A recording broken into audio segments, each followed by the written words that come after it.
Ang tanong ni BBM Pro Government ay, paano ba patirikin ang mata ng mas may edad sa akin kasi ako 24 at siya ay 44. So yun ating pag-uusapan for today's video. Interesado ka bang malaman kung ano ang aking sagot? Please keep on watching.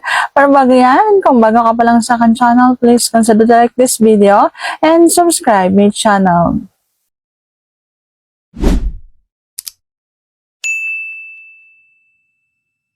Ang mga babae ay isa lamang ang magiging dahilan kung bakit titirik ang mata kahit na siya ay may edad na at kahit na siya ay bata pa. Basta magaling kang magtrabaho sa kanya, siguradong titirik ang mata ng isang babae. Walang mas may edad o kaya walang mas may bata na gagawin mo ito para tumirik ang mata ng isang babae. Basta ang isang babae ay iisa ang kiliti.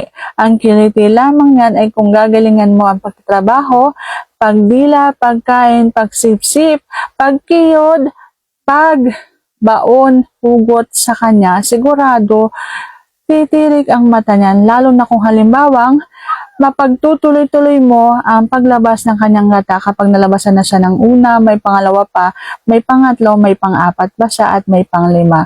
Ganun lamang, iisa lamang ang magiging dahilan ng pagtirik ng isang babae. Wala yan sa edad.